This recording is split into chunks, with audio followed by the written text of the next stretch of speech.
over 60% of the time are doing practicals instead of sitting in classes. Yeah. Where I studied from, I used to see people who were doing food. Is it food? Is it food processing?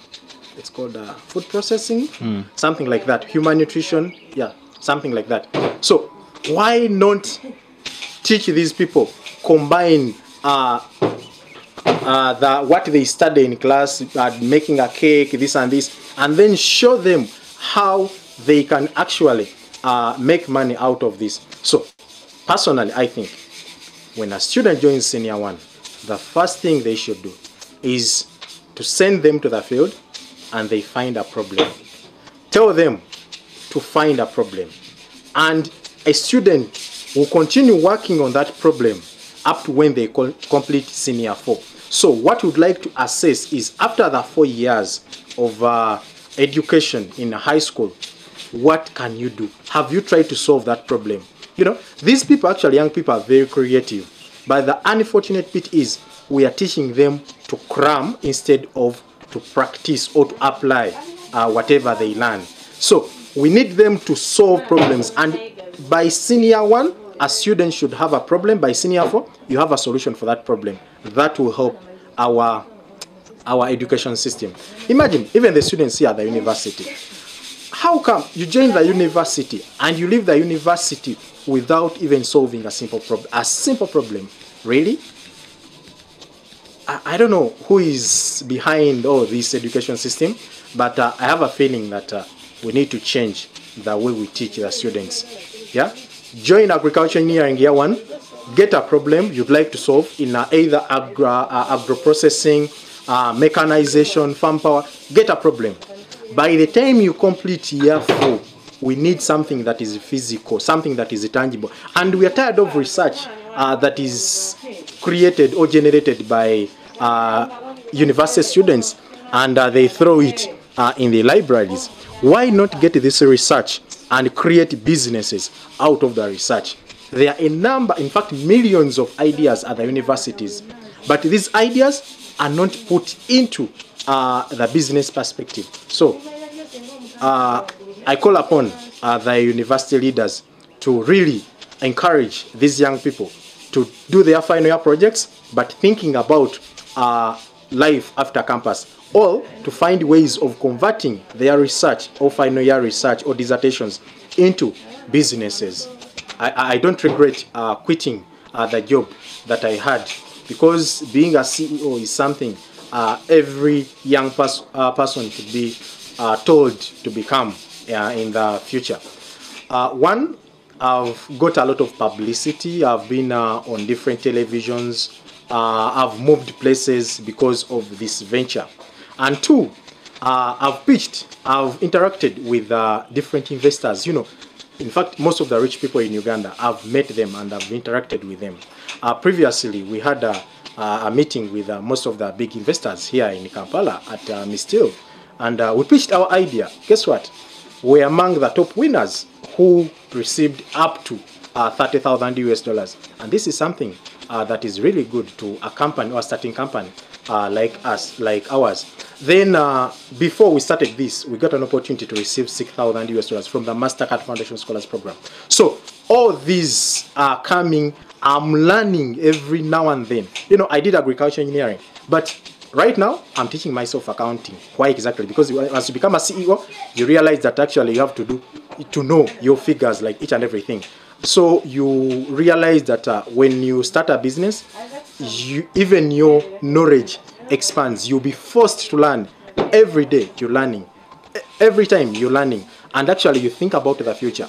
We don't want these chains of poverty to continue in our families. We want to break the chains of poverty. And the only way to do that is to be exceptional, to be extraordinary, is to do those extraordinary things. And personally, I think that's what I'm doing. I'm doing extraordinary things.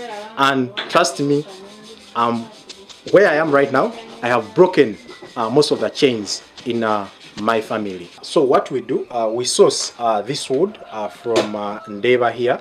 We go, because we don't have our own machinery, what we do, we go to Ndeba here, and then we shape or we cut this wood to the required dimensions. So after getting this wood here, we have to sun dry it. After sun drying it, then we mark. You have to mark this. In fact, this is where mathematics and technical drawing comes in. You know, you have to really be perfect.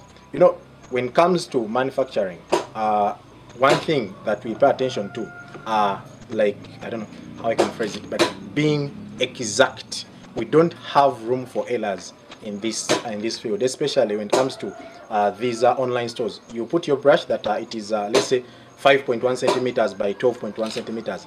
The moment you take it with 5.2, they'll reject it.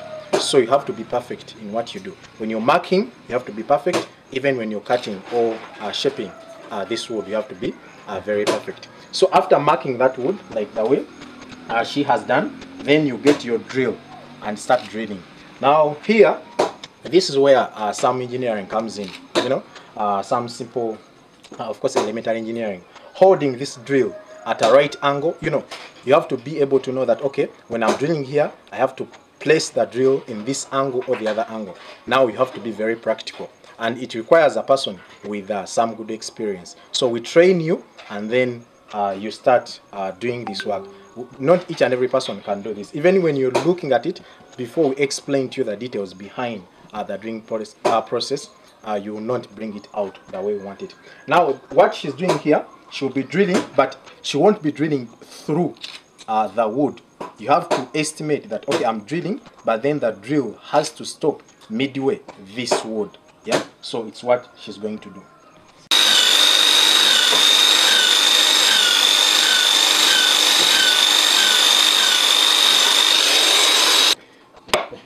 Just improvising, otherwise this requires a vertical drill. Yeah, okay. You know, if you have a vertical drill, you'll be exact, but because we don't have that machinery, then you have to improvise and find ways of designing something that is comfortable for a person to drill on. Yeah, that's why we had to get something like that. So you see, she has been drilling, but the holes have not gone through, so that requires some good experience to do. Yeah. Tell young people that you have to be creative in each and everything that you do. I used to teach some time back, and of course I used to talk about creativity. So you see, now marking these ones, you need a ruler every step. Like every day you get a ruler and mark these ones. But now, us being creative, what we did, we had to design this once and for all. So what we did, we got a chart, you know, something like metallic, and then we marked everything. We drilled through, and then after drilling, we came up with our chart. So this is what creativity brings, because every day getting a pencil or a pen marking these holes, you know, you'll be making a lot of mistakes. So first, what we do, we had to develop a chart like this. So every day, if you would like to drill, you just get this chart, put it on this wood, and then mark using any die of your choice. Then you trace out these holes.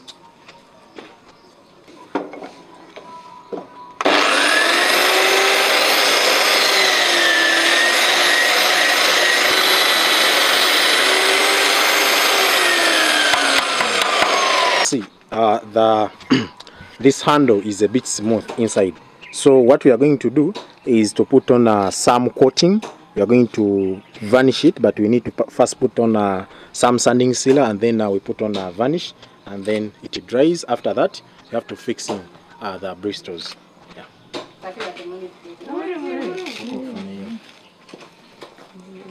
So after doing all that, after refining this, vanishing, right? Yes. Now, what we need to do, the other step, the most important step, in fact, is finding the bristles. The bristles that we put inside, you know, these are the bristles. These are what we call the bristles. So the question is, how do you get the bristles?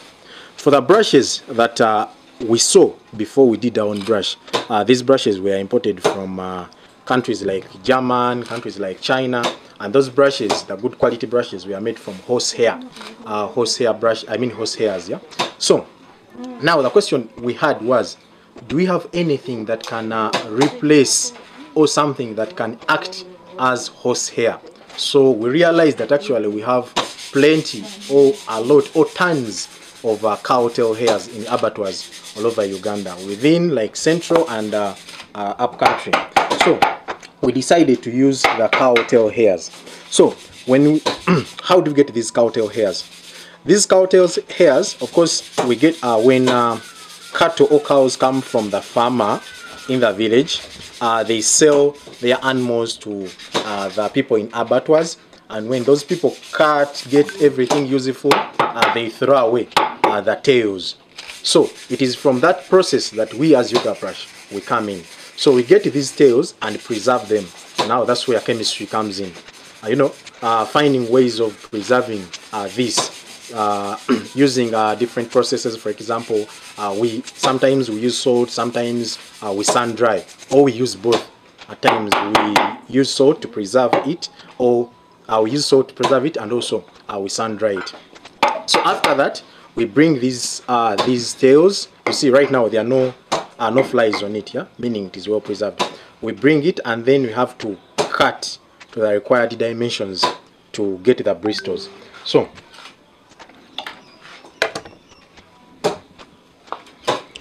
I'll give you an example. Now this is a tail hair, but if I get my scissor, then I cut and get off my hair from the tail, you know, and then I have to cut it to the required dimension, you know, cut it to the required dimension. So see, now these are the bristles that we need to fix into the brush for us to come up with a real brush. You see, these processes of course can be done by a good machine if you happen to get some good machinery.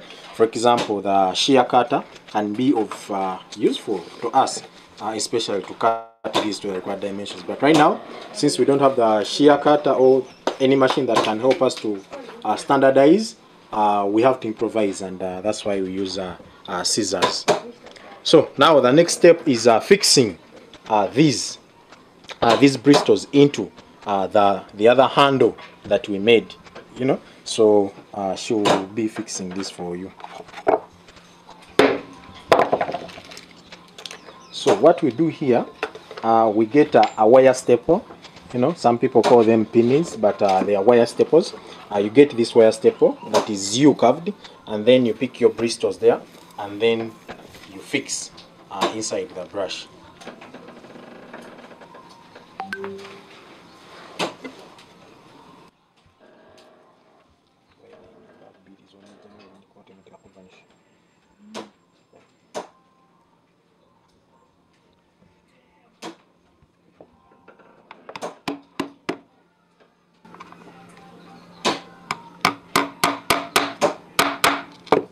So that is the simple process.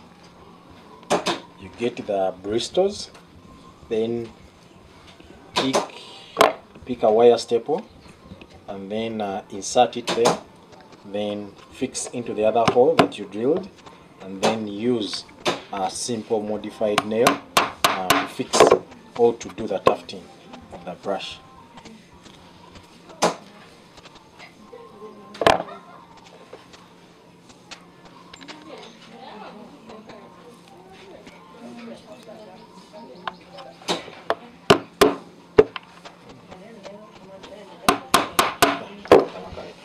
So scissor, and then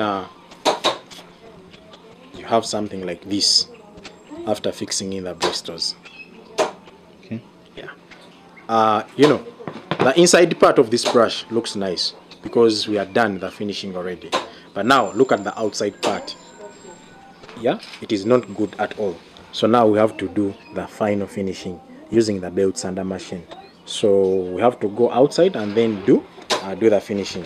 So from the belt sander machine, you get something like this after smoothing, you know. Then after smoothing, you have to put on what we call sanding sealer to smoothen this surface. Then we use the sander papers or paper sanders to do the final touch of this brush, and then from there we apply our varnish. After that, we are ready to take our brushes to the market.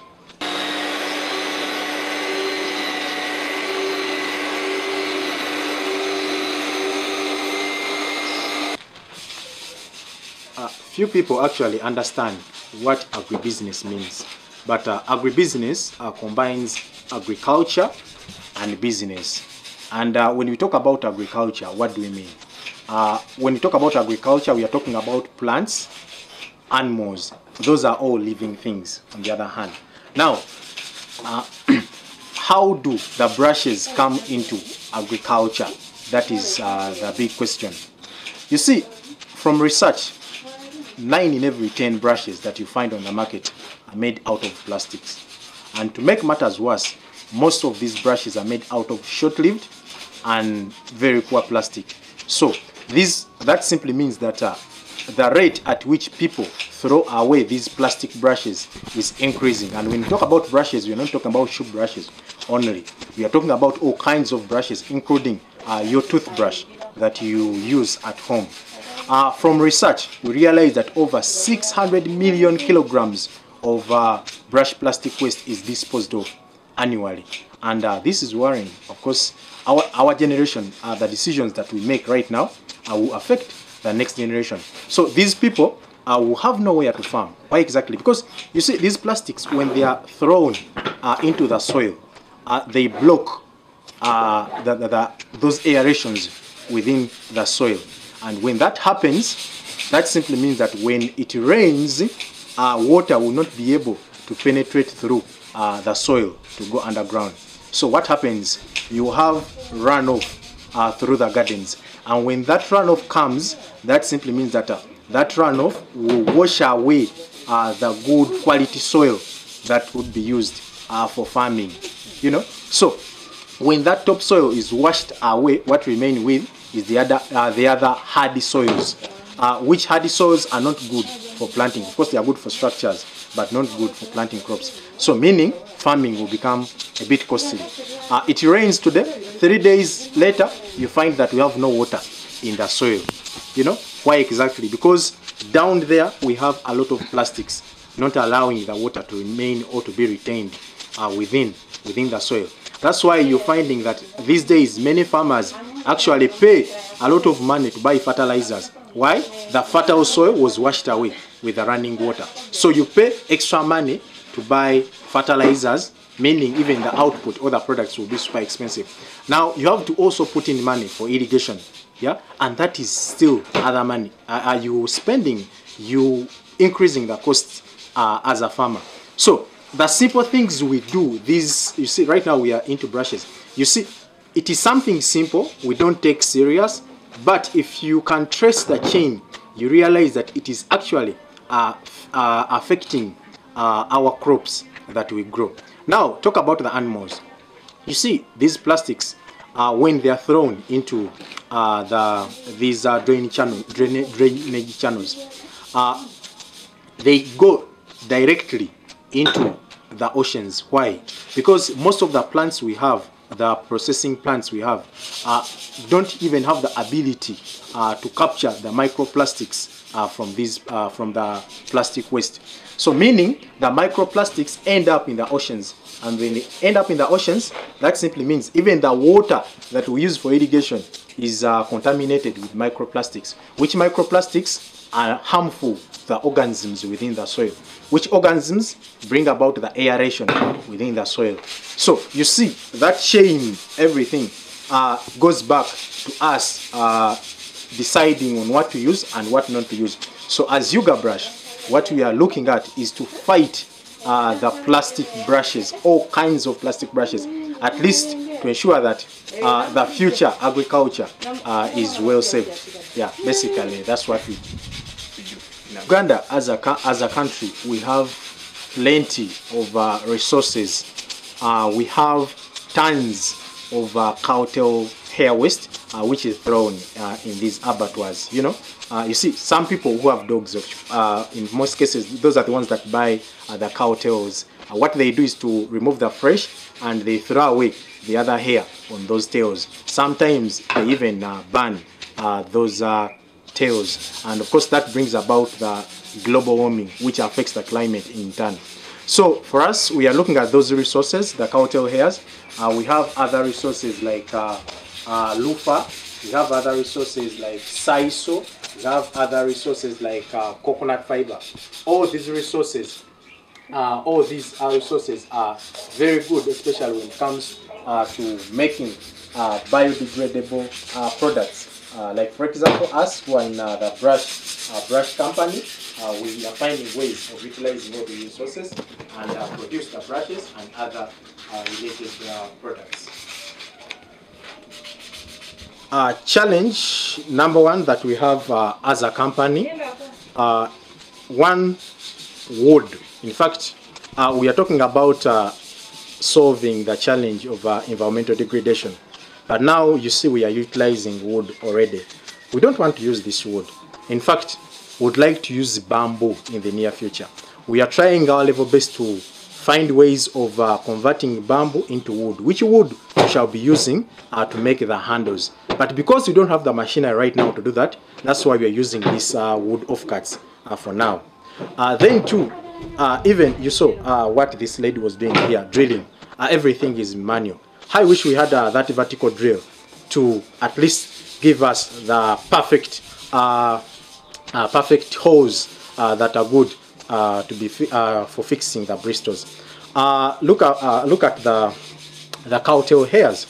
Some people, of course, I don't know why, but they give excuses that you know what, like in Western Uganda, they bring cows without the tails, that they have problems with raising or rearing cows with their tails.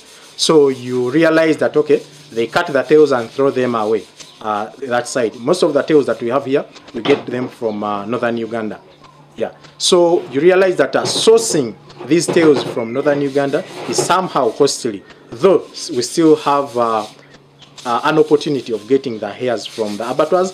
But as time goes on, we shall need tons or trailers of this cowtail hair. So for now, if we can get maybe a cheaper way or cheap means of transportation to source the cheap raw material from upcountry to here, that will be really fantastic.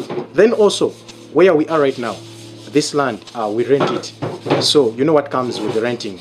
You construct this structure on a land that is not yours, meaning anytime when the owner of the land needs it, they will just chase you off the land. And that is a bigger challenge, meaning you have to leave this place and then construct another temporary workshop somewhere. So if you, perhaps the company has that money to buy or purchase their own land and then construct a permanent factory, that will be very good to us.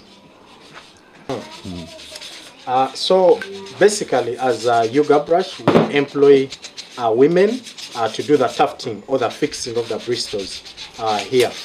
Why exactly are we employing women? You know, women pay attention to details, and that is a fact. So as a company, we decided to work with women because they make quality products and standard products, because they are always keen on whatever they do. And secondly, you see, where we are heading as a country, we need to find ways of bringing women into the workforce or the work environment. Yeah. So as Yuga Brush, we are fronting women because we'd like to see them being empowered and also support their families. Yeah. My message to the young people is, one, be creative. Be creative. Where Uganda is heading, we have a few jobs, and even the few jobs we have are still reducing every now and then. Right now, we are into a pandemic, that is coronavirus. Some experienced people have been laid off their jobs. So imagine what they are doing. So we have to find ways of utilizing all the resources that we have in plenty within Uganda to produce our own products. Yeah? This will not only help us create the jobs, but also we shall have to reduce or to minimize the importation of those counterfeit products we get in countries like China, for example. Yeah. So young people, utilize each and every opportunity that you get to find ways of doing high quality, eco-friendly, and affordable products. People will support you. people will buy whatever you produce. Yeah. We have these brushes in different sizes, and of course with different designs. Like you can see, this one has different designs on the handle. Then here the bristles we mix here and there. You know, even this one has a different design on the handle, and even the bristles are somehow different. Why we do this? Because some people have different shoes. Maybe you want to polish the brown shoes, you know which brush to use. You have the black shoe, you know which brush to use. So basically that's why we design them differently. And actually we make these brushes somehow portable, because most ladies actually prefer this small brush, because they use it for their baby hair brush. Yeah? In most cases they use it to curly, and just choose any brush of your choice, design, color, and your handle. So how does the future for yoga brush look like? Like I said before, we are not looking at only the shoe brushes, but we are looking at all kinds of brushes. So what we are going to do, we would like to produce bamboo toothbrushes. You know, every human being all over the world is required to change a toothbrush after 3 months. Yeah, and of course that is the other plastic waste that I was talking about. So for us, we would like to produce a bamboo toothbrush for each and every Ugandan to purchase. These brushes will be, at least will have a biodegradable handle, which of course will save our environment. Then also we are looking at making the scrub pads, dish scrub pads. Most of the people have dish scrub pads in different colors, green, and others have some metallic parts within. Yeah. So for us, we are saying, why do we continue using those other synthetic dish scrub pads? Yeah, those are the things that actually cause cancer to people. Cancer is increasing in Uganda, but we don't know where that cancer is coming from. So we want to make the scrub pads from coconut fiber, which we have in plenty. It is available and it is considered as a waste. For us, we are going to make those natural scrub pads, and you see how people will be saved from those unknown diseases, and people will be able to save obviously money in return. So our brushes, the yoga brushes, you find them on Jumia. You can just log into Jumia and order for a brush. They are there. A large one goes for 8,000. A small one goes for 5,000. But soon we actually we are putting on some good discounts. So please check in on Jumia. You get a brush. When you happen to go downtown, you find our brushes in Ichikubo. They have our brushes. Just ask for yoga brush wherever you go. Go to Mkwana Kid, you find our brushes. They are available. And we are still finding ways of partnering with the schools, such that the students actually buy these brushes from the school canteens.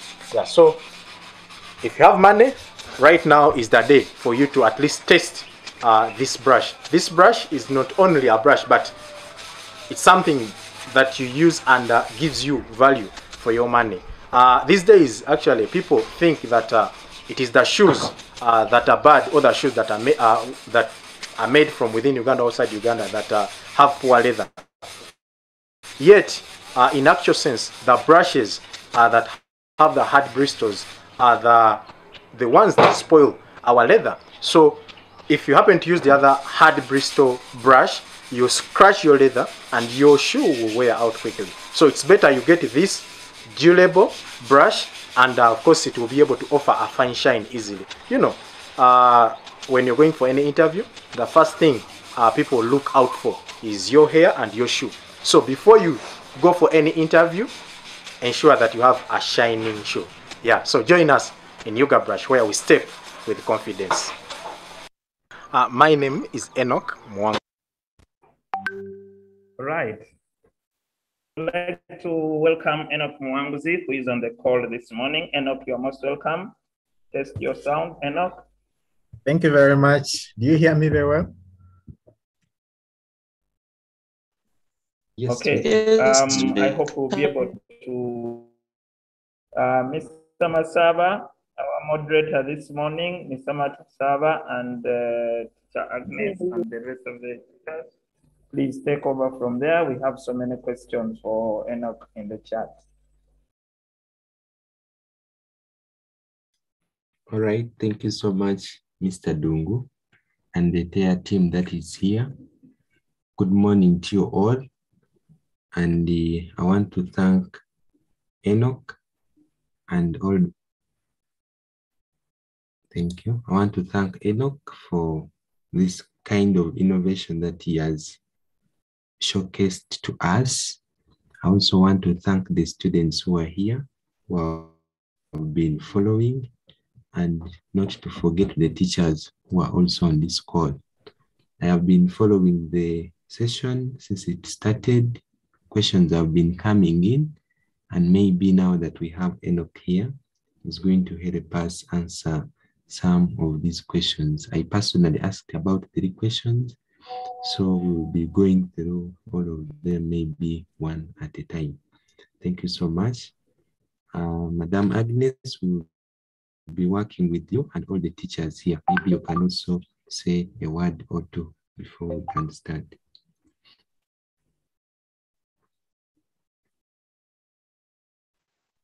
Thank you, Teacher Masaba. I really also don't have much, but I want to thank Enoch because he has been thorough, explained to us everything about how to make the shoe brushes. As a woman, I'm so happy about those ladies and how they make those drills and those brushes. I wish our girls could emulate. You know, there are certain jobs that they think are for men, but they're telling us that women have that, you know, sense of detail. So I encourage girls to join those upcoming businesses because you can see there's some advantages that they have over the men. Enoch, thank you very much for that innovation, for that company. I think you are a role model to our children. Thank you very much, Teacher Masaba. Right. I will be going to any other teacher who is ready here to say a word or two. Then we shall quickly start picking the students' questions.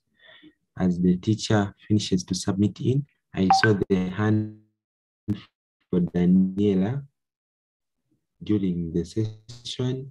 Daniela, you should be putting back that hand such that you can have your question up.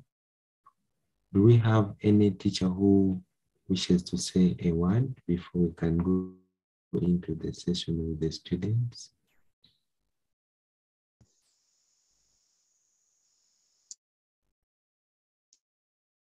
Okay.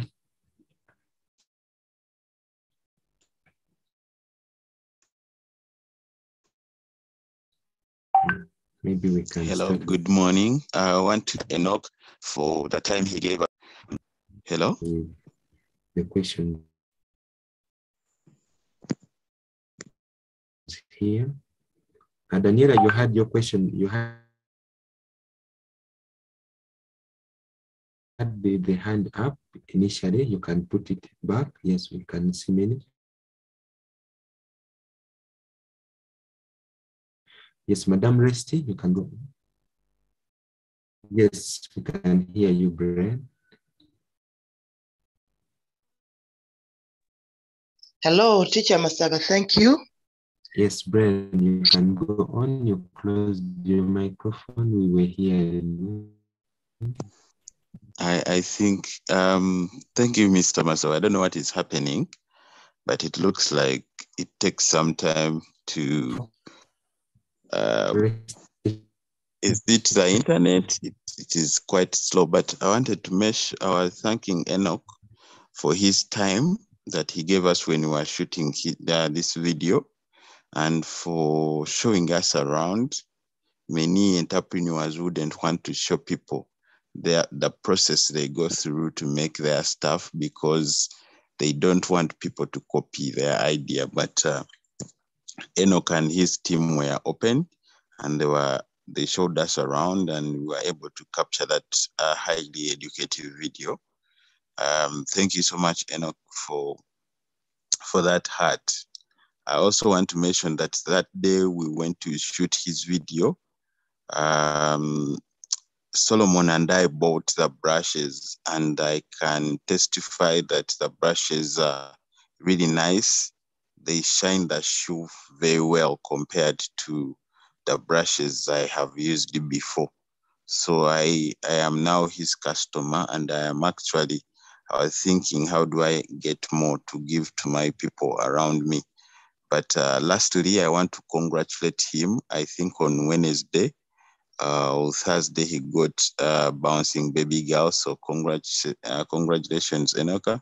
And I wish you good deliberations as you interact with the team here. Thank you so much. All right, thank you so much, Brian. I realized that maybe my network also had problems. I had to get a better network here.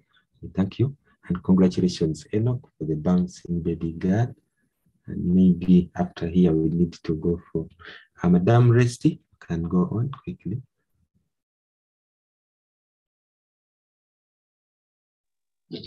Thank you, Teacher Masava, and the entire team of HELP for the fact that we have really enjoyed this video.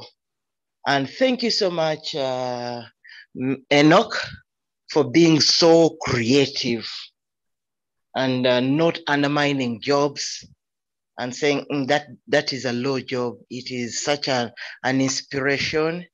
And maybe to the early bird farmers of the organizers, I request that these are videos we need to keep playing, because I know there are students who have not watched today, and maybe even some of us, the adults who may want to, get who may have interest or who may be inspired to do something. It may not exactly be that, but it may inspire us and do something else. But we need to have them played over and over so that people get to be informed. Otherwise, it's such a beautiful inspiration. Thank you so much, Enoka. Thank you, Mr. Dungu, for coming up with the idea. Thank you, Mr. Masava and Agnes, Teacher Agnes, who are moderating. And Brian, actually, for that good information that you've given us. Thank you so much. God bless you. And congratulations to Enoch for the bouncing baby. God bless you. Thank you. Thank you so much, Restituta. And we'll be getting to Moses. Is Moses a teacher or a student? You start by that introduction. Moses, go on.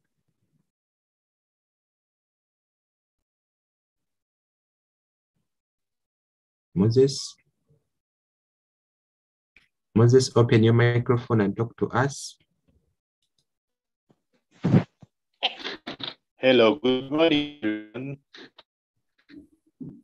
Yes, good morning to you. Moses. Thank you very much. It's my first time to be here. I was opted in here for today and had prepared something, but I was told we have to postpone it. Well, say for the introduction, I had an issue about the bamboos. I don't know whether it's the right time to have it in. Can you hear me? Mr. Dungu. Yes, we are hearing you. I can hear you. Can you hear me? Yes, we are hearing you, Yes. Moses. We are hearing. Moses Kawambara is him, and I am teacher, though not attached to any school. And hope you asked me whether I had a question. Right?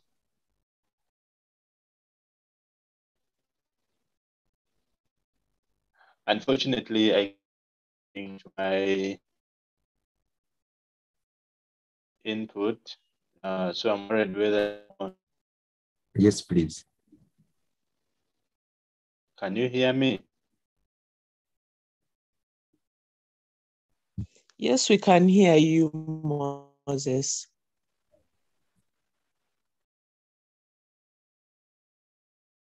Okay, your network.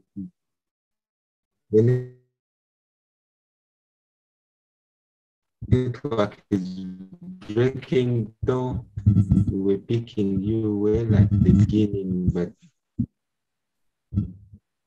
I think Moses left his comment in the chat, and later on we shall give him chance to present whatever he came to present today. But let's continue. There is another hand, and there are questions in the chat.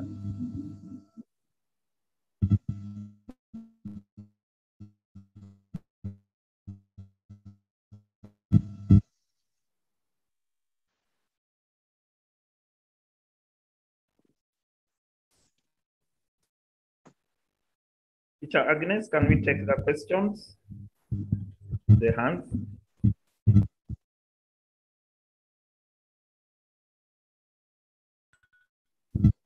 Can I take the questions in the chat? There are some hands. Mr. Joe Battery has a hand up.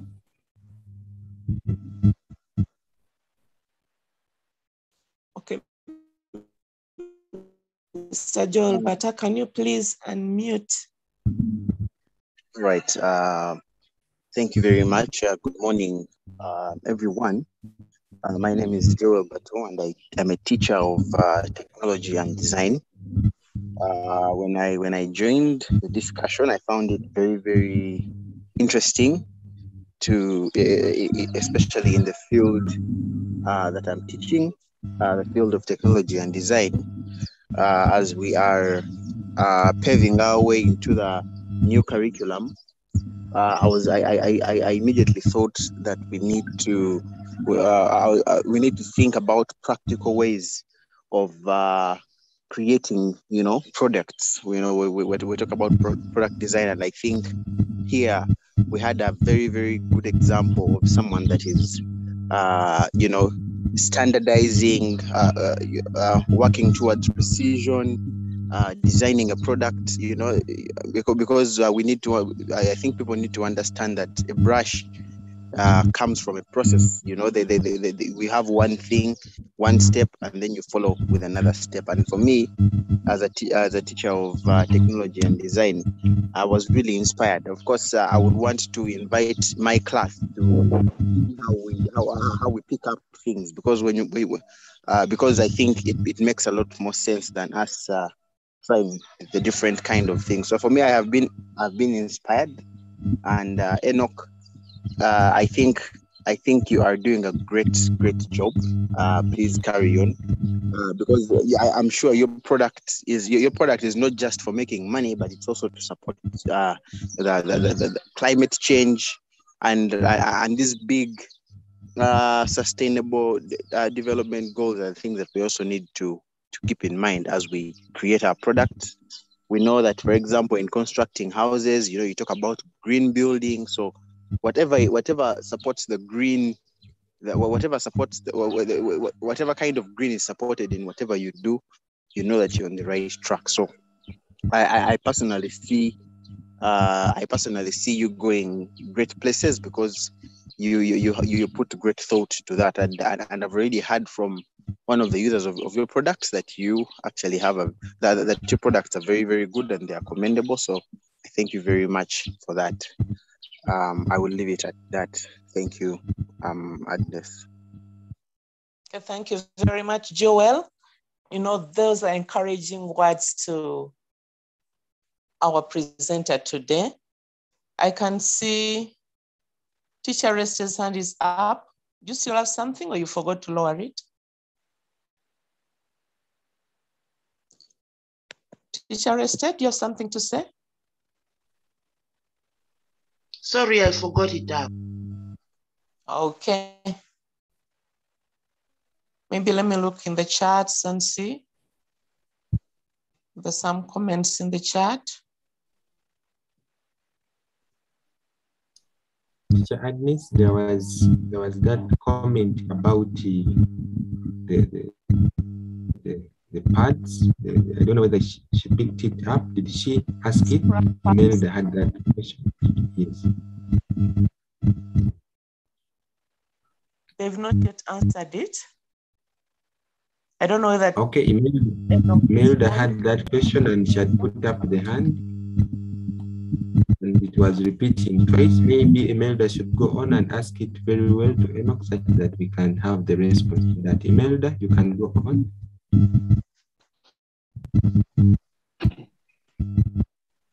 Okay, teacher, good morning, all of you. Okay, I just wanted to know what scrub pads are.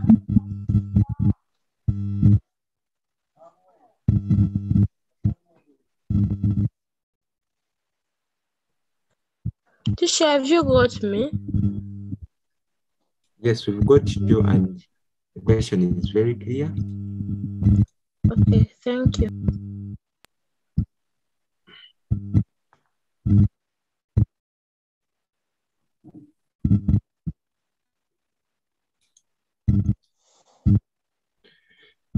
All right, thank you so much, Imelda. And maybe Enoch, you could quickly respond to what scrub pads are, because that question is appearing twice.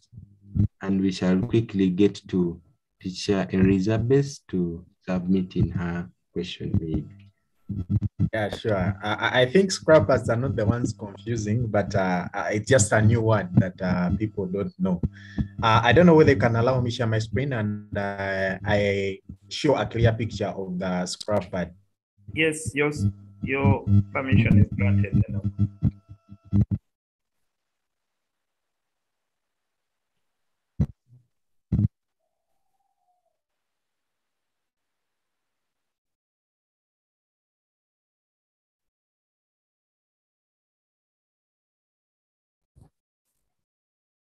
And probably if you've been reading the chat, Enoch, you can answer most of the questions you've seen.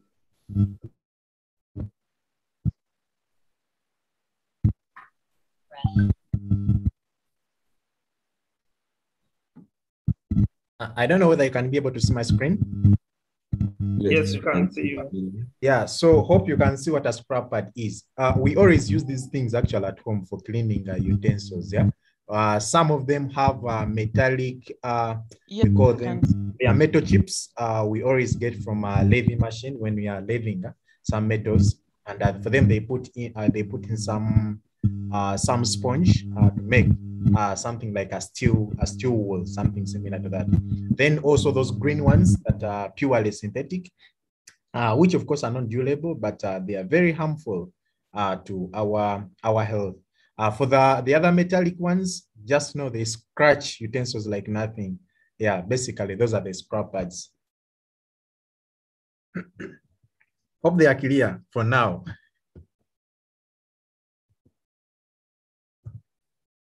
Enoch, did you read some other questions in the chat so that you take them also?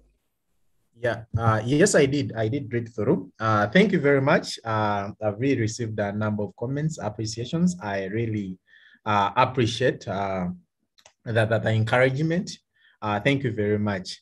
You know, like Brian said last week on Thursday, of course, I happened to get a baby girl, Hannah Mwanguzi. Yeah, very beautiful lady. Of course, these days, many young people actually don't want to go into serious relationships, and it is really very bad. I encourage young people, if you start relating, make sure that you are into a serious relationship, not to jump from one girl or to jump from one boy to another. It is really hard, and you risk your life. When you happen to get one person, stay with that person, and of course, build yourselves together for a better future. Then one, maybe for those of you who really didn't get an opportunity to know me, of course, personally, I'm an agriculture engineer, that is professionally, and an entrepreneur by passion and training. I've had an opportunity to train with different organizations like Waduhani Foundation in India, that was in online. I've had an opportunity to train with Jim Leach fellowship program sponsored by the MasterCard Foundation in Canada. Of course, it was online during the COVID period, the lockdown. And as I speak right now, I was retained as a mentor under the same program. So right now I do mentoring to young people, of course, online, globally through that program in Canada. Of course, many of them. This month has been one of my best months, I should say. Actually, yes, this and the other, November and October. The baby aside, I also got an opportunity with my team to pitch to NSSF, where we got up to 30,000 US dollars. They funded our venture, and that was very good to us. As I speak right now, there is another organization that has offered us, this one is like a loan, equivalent to 30 million Ugandan shillings. Of course, they want to ensure that we expand YugaBrush to another level. And that is really very good to us as YugaBrush. YugaBrush is not like business, but it is a social business. We look at the social side, and then we look at the business side. In fact, it is called social entrepreneurship. So, personally, I would like to see young people, of course, taking that route, doing business to solve problems. But if you just do business anyhowly, trust me, you won't succeed. But if you do a business, if you solve a problem, trust me, that business will exist for years and years, like how Joel was saying. I received some questions from some people. Of course, for the scrap pads, I have already answered. Then I saw a certain person asking about the different colors of the bristles. Cows or cattle have different colors. We get those cow tails in different colors: white, black, brown, and some colors you can't even tell for now. So what we do is to get similar colors, arrange them in different parts. Like we get maybe the brown ones, we put them here, the black ones here, and the white ones here. So when you're designing the brush, remember this is a manual process. You pick the black bristles, do the outer line, and then you pick the white ones maybe to fix inside. Or you can decide to choose white and then make the brush entirely white. So of course there we don't put any chemical to bleach. I mean, is it bleach, something like that, to change the color of the bristles? No, not at all. We use the natural colors of the cows or the cattle. Then you also asked about the wood that we use. As of now, we are using cypress. It is one of the best woods. Reason being, it is soft. When you're fixing in those staple wires, it is soft, and the finishing, when you're doing the finishing, it really looks very nice. Then you asked about the taxes. Of course, taxes have to come in, but as I speak right now, as a company, we haven't paid more taxes apart from the trading license. We are hoping to file our returns before this year ends to take to URA, and then we see how much we shall be able to pay. Then somebody asked about the market for bamboo. For now, as YugaBrush, yes, we don't have, we can't guarantee the market for the bamboo. However, if we happen to get the machinery that can help us process bamboo, trust me, market for bamboo will be available, because bamboo can actually make some nice wood. For us, what we need is a plant that can process that bamboo and make a wood. The moment we get that wood, then other processes are so easy, and they are so easy to follow. And yeah, that is our dream. Hopefully we shall reach there, because we are working with a number of people who are willing to support us. Last week, is it last week? No. It was on Sunday. Yes. We are discussing with a person from Bangladesh who are so interested in, of course, widening the market for bamboo and making wood from bamboo. They liked our idea that we pitched to them, and they would like to first come to Uganda and see whether they can be able to set up something like that. And if all goes well, you'll be shocked. We shall be the first people in Uganda to process bamboo into wood, and that will be very good for us. Countries like China, they are already into bamboo, but Uganda, we're just here looking. Anyway, but with the young people, it's our challenge to take on. Yeah. Unless if there is any question that I've not answered, but I feel like I've answered most of the questions. Any other question, please?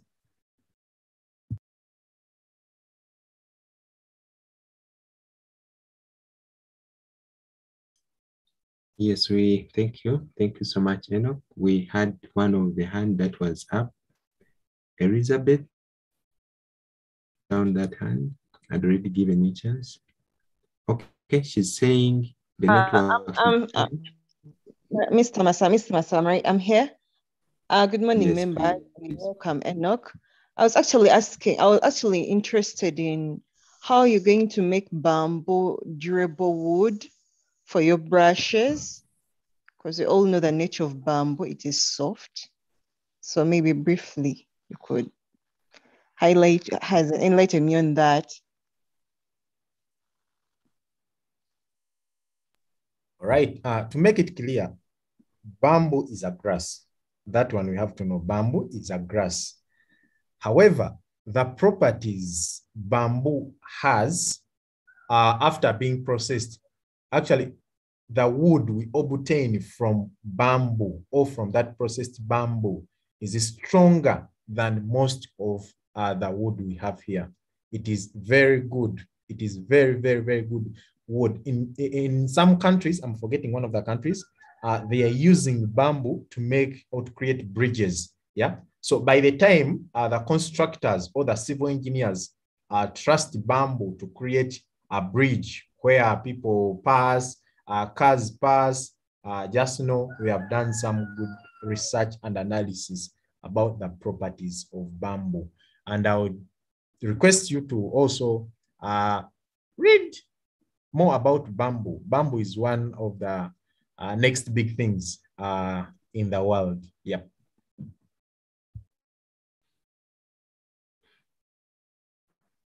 Okay, I think bamboo has been answered, and we must thank you.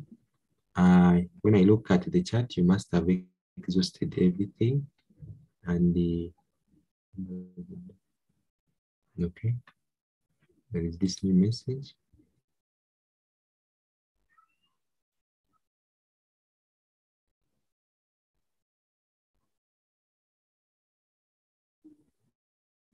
Okay, Teacher Agnes, maybe you take over. Teacher Agnes, are you still there? Mr. Masaba, I think we need to go to the State Minister as we wait for somebody to put up their hand to take us to their farm.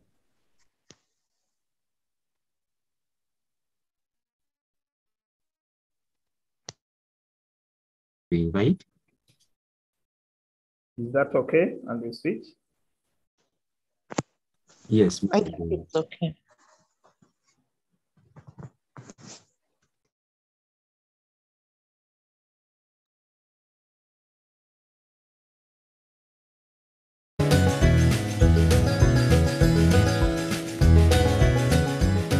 I'm Rosemary Nansubuga Seninde.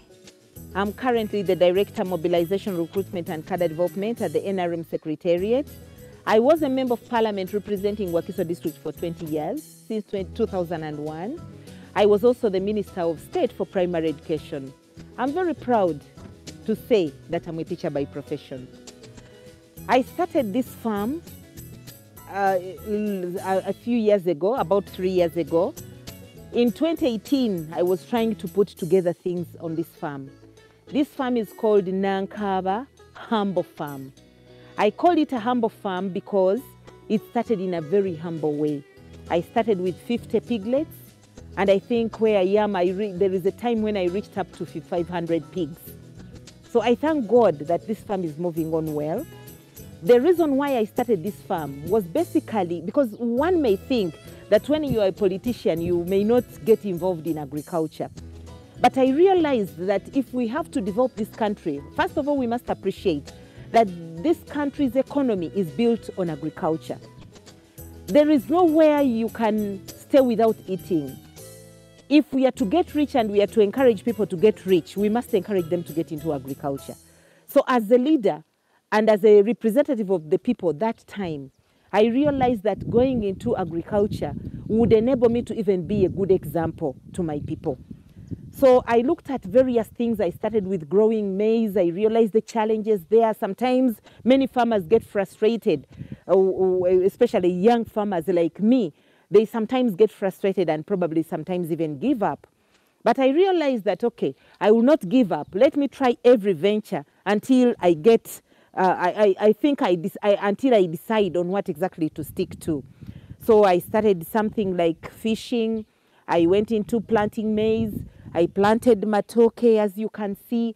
And of course, I also went into piggery. And when I started on the piggery, I realized piggery was doing so well and it was earning a lot for me, because there is a time when I would sell like 200 pigs and I would get a lot of money. I would sell piglets and I get money.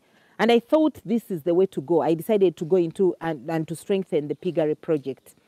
Like I will show you, or like you have already seen, I have managed to have a few workers in the piggery project. I have only 2 workers who help me to feed the pigs. I have made sure that I train them on how to treat the pigs. They can be able to identify when the pig is sick. Because when I had just started this piggery, I was almost giving up. I used to have a veterinary officer who was visiting on a weekly basis, and I realized I was spending much more than I was actually earning in this project. Because every week she comes, I had to pay. I had to pay a lot of money. So at the end of the day, I realized that it was very important for us, me and my workers, to understand the dynamics of the project and also be able to study the animal and know when is it sick, when is it okay, why is it not eating, when has it gone on heat, things like that. So now I'm very proud because we treat our pigs. We can identify a sick pig and my boys treat it. I just buy the drugs and they treat it. But now I can even say that we take quite a long time without even treating the pigs. I don't know what it was the time I used to bring a veterinary officer. He was always giving reports, the pigs are sick, and I would spend a lot of money on drugs.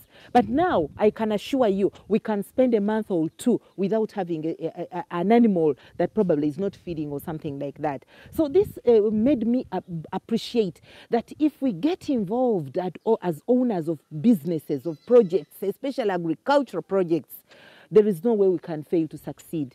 And I can assure you, the market for pigs, for pork, is big. I'm sure I cannot even finish it. And of course, I'm not the only farmer. There are so many farmers. Many customers come here to buy the piglets, to buy the pigs for pork.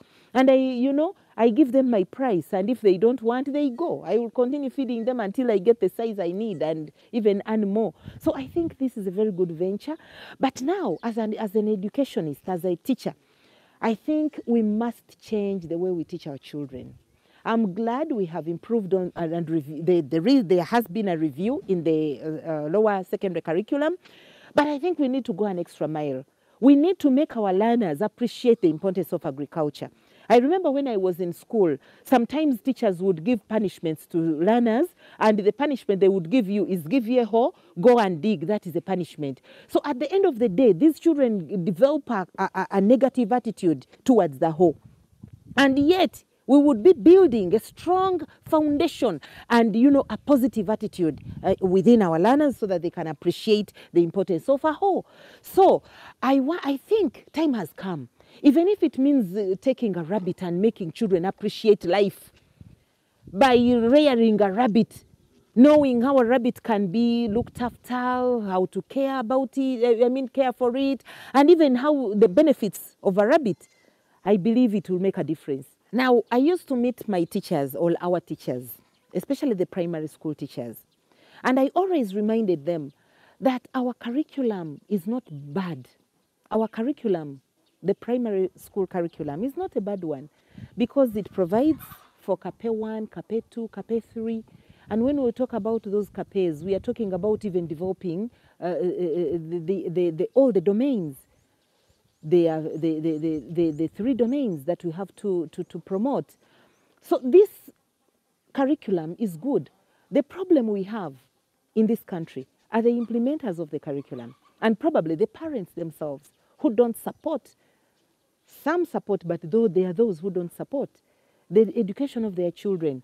Taking a child to school is not enough, and paying school fees for the child is not enough. But there are parents who put pressure on teachers.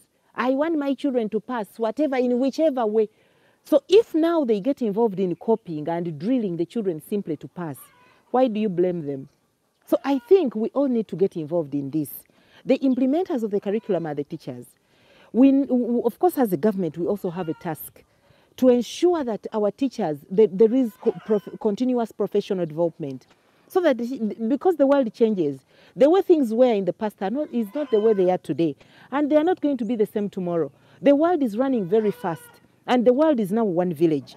So if we continue to teach things the way they were, teaching Mississippi, teaching, North America, and yet these children may even never go to America. There are certain things we need to teach and put emphasis, and there are certain things we need to also teach, but not, wasting children's time. Things like agriculture, practical teaching is very important. I want to give a very practical example. A teacher goes to teach biology and is teaching about germination. And then you just draw a picture of germination on the chalkboard or even on just a chart. Without bringing the seeds to class, you let the children appreciate the seed. You let the children appreciate the soil and the development, the process, the time the seed takes to germinate. During our time, I remember, they used to teach us and we bring tins and we put in the beans and we even observe how long does the bean take to germinate. So you get to appreciate everything. And even when you uproot the plant and you look at the taproot, you look at the roots, the development, it makes you appreciate, and you can never forget even when this question is brought in an examination. You don't even have to make the children cram. You don't have to do that. Or even begin making them copy. You don't have to do that. We need to teach the children practically. We teach about rabbits in science at the lower level, in lower primary. Why don't you come with a rabbit? And you have like a small unit where it sleeps and the children get to appreciate. They see how it produces and how it develops. When they grow up, they will love it. They will even want to do it. We've seen schools that have done a good job. They have put agriculture projects at the school, not for the children to waste time, but for the children to appreciate, to learn, to get involved, to even learn how they can benefit from it. So such a child will never lack, even when they grow up and complete the university. Even if they have no job yet, they will always remember there is something I did at school and I can still do it and maybe earn a living. The only important thing that we need to focus on is to make our children appreciate the importance of agriculture. Once they appreciate that, you don't even need to force them. Once they appreciate. When I appreciated that agriculture is the way to go, nobody had to force me to get into agriculture. But because I was already convinced, so we need to start right from P1. In P1, we teach science. Whatever kind of science we teach, we need to make sure it is practical. So I'm appealing to teachers. The onus is still upon us to make sure that we do our part. If we want to see this country flourish in terms of, because I have made it very clear and we all know it, that our country is dependent on agriculture. Our economy is dependent on agriculture. So it is upon us to make sure that we make the children appreciate and love agriculture from the word go. I have visited some schools that have cherished agriculture. Gayaza High School is one of them. We have another primary school, I think that is MST Junior Academy of Dr. Narima. I really thank them because they have made the little children love agriculture right from primary, right from nursery. A child puts on a gumboot and feels very proud. By the way, I'm not appealing to only teachers, because we have seen parents who also tell teachers that never take my child to the garden, because there are some schools that have school gardens. And parents are like, don't make my child dig. I don't want you. Parents, today you are here. Tomorrow you are not. I want to appeal to our dear parents to play their role. But of course, I think it is also us to the teachers.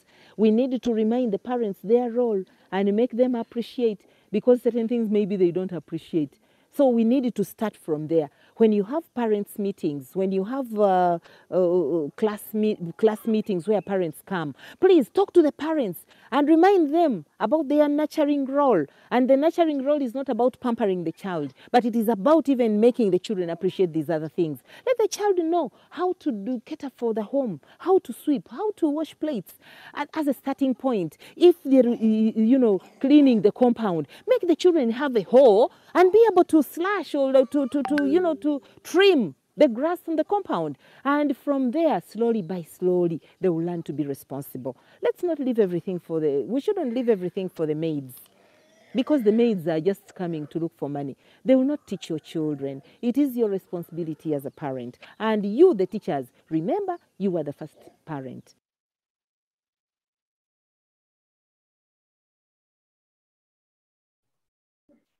Okay, that is the former State Minister of Education, and you've heard her words and what she's doing. Any questions, any words, any comments?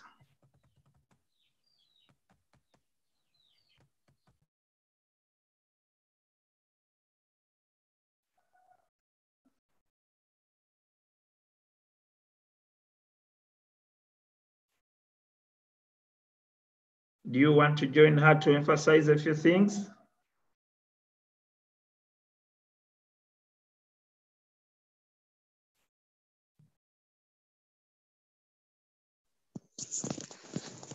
Thank you, Mr. For me, I want to appreciate Honorable Rosemary Seninde for the great work she has put in.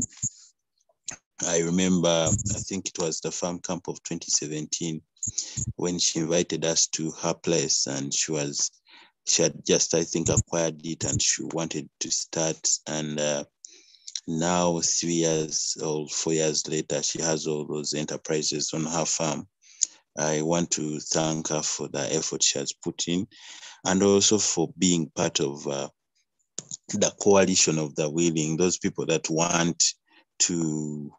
that have started farming enterprises, but are also motivating others to start, and talking to the powers that be to make agriculture an important part of the curriculum. So that is, I thank her for what she's doing, and for all the things she did at the ministry in trying to encourage other policymakers, commissioners at different levels to appreciate what we were doing at that time, and also for giving her time to share with us her farming experience. And thank you. Okay, thank you, Bran. And that reminds me, I think it was 2016, 2017, somewhere 16th of November, I can't tell the exact year, when she decided that the offices at the Ministry of Education would close, and got everybody on a bus, and we took them to MST Junior Academy, and later on took them to Guyas High School. I think that was a bold step. And all the commissioners, I remember the permanent secretary were with us on the trip, and they appreciated. But of course, as inertia acts, it is a continuous process. We should continue engaging the policymakers so that they see the light. Because then she decided to get into farming, and you can feel that she's moving.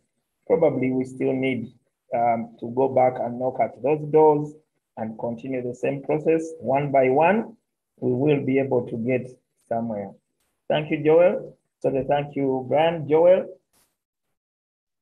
Yes, just to also share a few things as a teacher.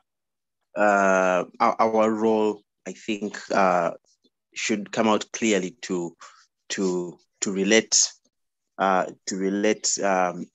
different things around us to class. Okay, instead of talking about some of these things, we can actually show them practically.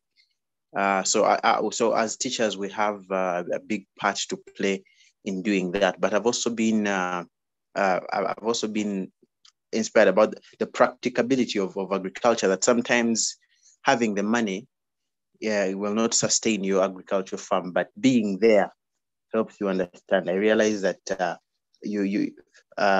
as an agriculturist, you're going to be like a parent who follows your child step by step. When you understand how things run, you are going to incur less costs, and then you maximize profits. Because I think one of the challenges is how our profits maximized when it comes to agriculture. There is a time of investment, but there's also there's investment in terms of the money and the resources, the different resources, but there's also investment in time, which I am appreciating more and more. and I'm even getting inspired in that way. So that for me is my takeaway. And I also thank the former minister for that inspiration, for that presentation that was quite inspirational. Yes, that's it from me. Thank you. Okay, thank you, Joel. All the comments will reach the former minister when we next visit her. Agnes?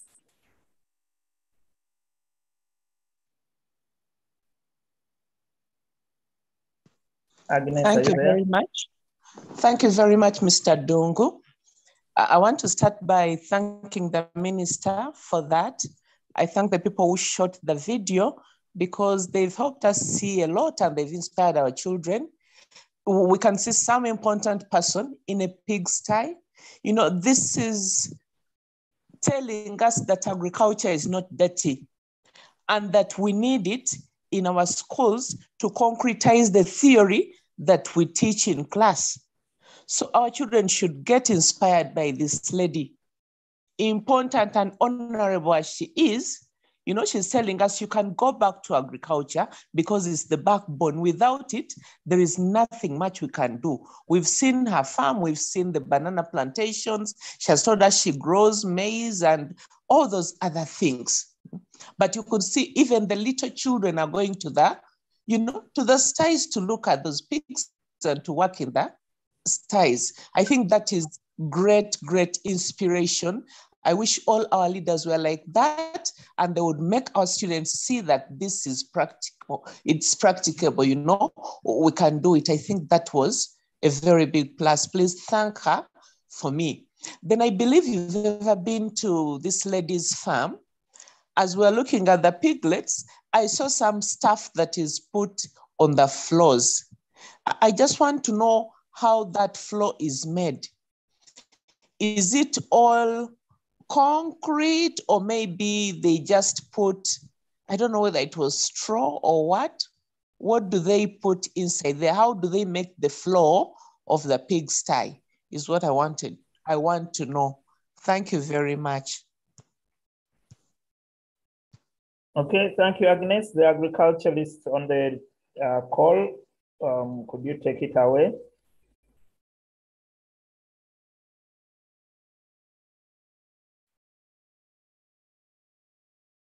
Brian, Elizabeth.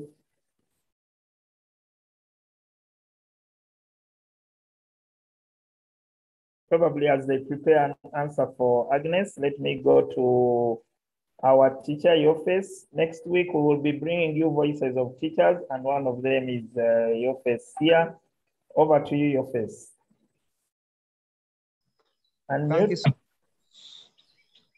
Yes, Mr. Dungu, and all the teachers and the students and every stakeholder in this program. Teacher Mugabe Yofes, Head of Department, St. Mary's College, Kisubi History. I'd like to thank you so much for this program. And I'd like to tell all members that I've learned a lot from you. I'm not the same today from the time I met Mr. Dungu.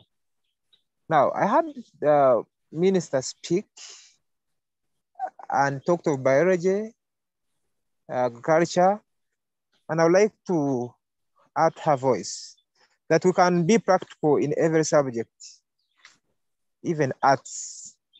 I think Mr. Dungu will tell you how I'm doing it in history and how I'm relating it to agriculture. If I had time, I would explain this, but I would like to encourage members that we need to change our attitude in whatever we do.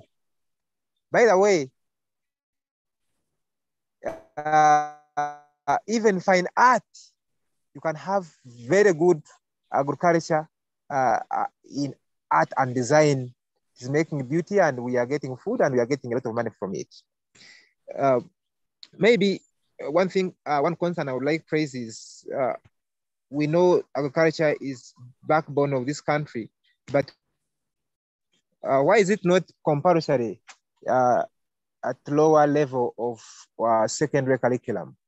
And if this can be pushed as well, that agriculture right from onset, the primary, it is one of the area emphasized and children are raised, with good attitude, with the skills that they can really put into practice in every field where they go, and we can make this country a very different one.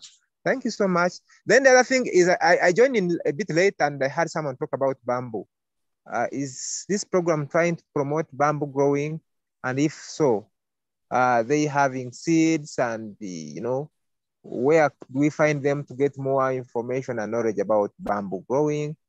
I learned that we don't have market yet in Uganda, but we can start and market find us along the way. Thank you. Thank you, Yofes. Next week, we shall be screening the videos from St. Mary's College Subi, including your own videos we shot from your own garden. Yofes is a very interesting history teacher, and he shows us how to relate history to agriculture. So those on the call, watch out for those videos next week, and hopefully we shall get Yofes online on that specific day. We will alert him so that he can add more to history. Yofes, we shall also try to find somebody to come here and speak about bamboo, but also probably lead us to where we can find seed for bamboo. I don't know if it is India. I think it's India where bamboo is everything. The chairs, the tables, everything is bamboo. And I think it's such a wonderful grass that Enoch talks about. Solomon Mokumbia, do you want to talk about that type of farm or farm unit which uses and they use rice threshes? Solomon? Thank you so much, Mr. Dungu. Good morning, everyone. About Agnes's question, in this way, this is another type or another method of rearing the pigs, and we usually call it IMO method, which is basically the use of indigenous microorganisms, which prevent the bad smells in the pig sties. You don't necessarily have to put the concrete, okay? Because if the concrete is there, and remember these pigs are excreting or urinating, there will be accumulation of liquids, which will actually even lead to maybe decomposition of your straws. Therefore, you actually dig down there and make it plain, okay? Then you add the straws. You can use any which is available to you. Others use papyrus, others use sawdust, wood shavings, rice husks, maize, anything that is locally available to you and cheap. And then that is where you can add the IMO into, so that it can fasten and prevent the bad smell. Yes. So that is it, Mr. Dung. You don't need to make it concrete. Thank you. Okay. Thank you, Mr. Mukumbia. I think we are taking note of the wishes of the people here so that we can build further on those particular areas in our next series. Ladies and gentlemen, I know we have run out of time. I would wish that Mr. Masawa, Teacher Agnes, we wind up with a prayer, but then I will end by playing a video of value addition of strawberry as people fall off the platform. So let us pray, and then we shall leave a video playing so that people live at will.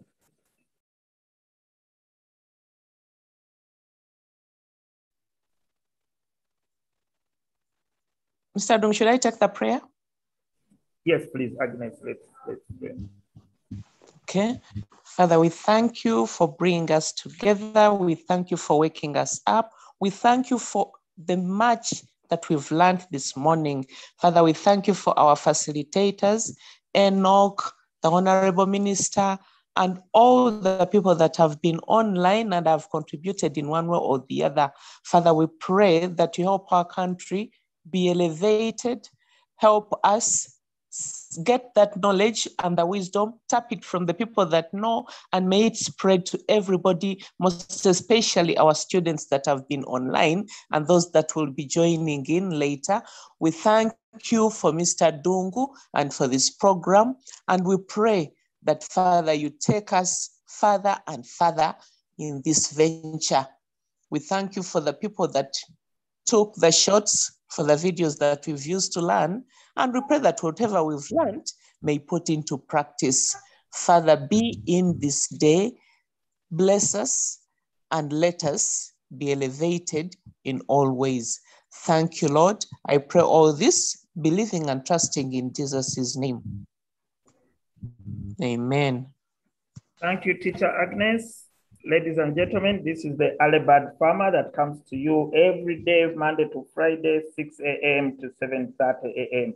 We'll want to leave you with a video showing how value addition of strawberries is made, and we can have that discussion later on next week. We wish you the best today and enjoy the video as you plan your day. Bye-bye.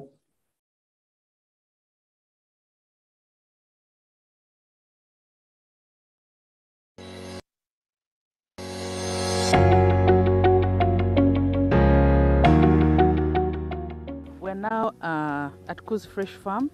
It's 5 minutes past 7 o'clock, and we're way into our harvest for the strawberries. So we harvest the strawberries we harvest every Monday, every Wednesday and Friday. And so this is how we do our harvest. You look for the fruit that is completely ripe. You pluck it off that way. We look for a fruit. Now this fruit is like at 95, probably 95%, and it is ready to be harvested today, and it will be consumed today. But when a fruit is in this stage, this is like at 70, 80%. This is also good for harvesting. For example, if the fruits are going to be exported or are going to be in transit for a long time, this is good to harvest as compared to this one, which is being harvested and being consumed today. So these are the ones we're looking for today. We try to be as fast as possible because we harvest, like at this time, we do the harvest, package and take for delivery immediately, and we try and do that in less than an hour every time we harvest. On average, we harvest 50 punnets right now in this small garden. We harvest 50 punnets, and our target is to harvest 400 punnets. But 400 punnets will be for the whole space. But on average, in this quarter, we are doing 50 punnets. When the garden is at maximum production, we shall have to have casual laborers because it becomes very, very intense. Because if we remain this number, then we can harvest for almost 5 hours. But for now, we're in position to harvest the 4 of us, and it takes us about 1 hour, 15 minutes to do this. And this is the reason we have 1 meter gardens, so that they're easy to manage. Even if someone is standing on the other side, someone might want to, people ask me that question so much, why do you have such small gardens? It's so that you can manage, so that you can stretch comfortably. So this way, I can harvest this berry, I can harvest that one. When we're harvesting strawberries, it's very difficult for one to harvest a garden and that is it. There will always be berries, ripe berries that are hiding. So we harvest and then we go through the garden again to make sure that we have combed it. It would be very wrong for me to say that all is a bed of roses. We have big fruits, but we also have small fruits. And these ones, we use them for different things. We sell them to clients who have juice parlors. We sell them to clients that want to make their own smoothies at home. Not that the ones who have the parlors and the ones that make juices take only the small ones. But the thing is that we do not have any size that we throw away. The big ones will be taken to the grade A, and the grade Bs will be taken probably to the supermarkets. And then the grade Bs and the grade Cs probably can also go to the hotels. And then the grade Ds will go to my home. I'll use them at home. We shall use them here. But then also those guys who want to do smoothies in their homes can take these sizes. So we do not throw anything away on the farm. One of the reasons we have mulch is to keep the fruit as clean as possible. It is a bit tough. It's a bit tough during the rain season for the fruit to be completely clean. But this is clean enough. The other thing is that we do not wash the fruits when we're going to pack them because of the perforation that is on the plant, that is on the fruit. When the seed is raw, when the fruit is raw, is still raw, like this one here, the seed tends to be lime green. So as it ripens, the seed changes, the seed ripens as well, I think I could say that. So it gets from green to golden. My other advocacy is, if I can't put this on my table at home, then I can't sell it. So the fact that they are good, I can eat them, my children can eat them, therefore anyone else can have them. This morning we harvested strawberries at the garden, and we got back home and we would like to show you what we do with our strawberries. So when I got home, I chopped some of the strawberries. I'm going to make a smoothie. I'm going to make a smoothie, or I'm going to make two different types of smoothies. I'm going to mix strawberry and banana to make a smoothie. I'm also going to put in some cayenne pepper, definitely with some water. And then the second smoothie we shall have is strawberry and mangoes. Again, we shall have cayenne pepper and water. Put them in the blender like that. This is the apple banana, and it is grown here in Uganda. So half a spoon of cayenne pepper, and then put it in just to create that zinginess. And then we put water,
so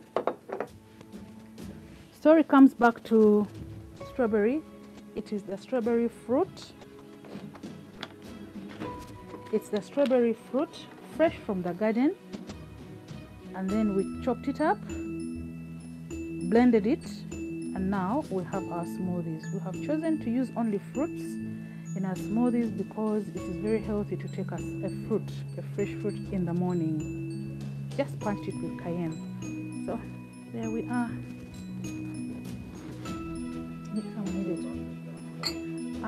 I have a birthday gift to make for Rachel, my friend, and she asked me to make her a gift out of the freshly harvested strawberries. So this is what we're going to do. We're going to really make it a lush gift. So we have layers and layers and layers of wrappers, and then on those wrappers down there we put our box, a beautiful box, very beautiful box.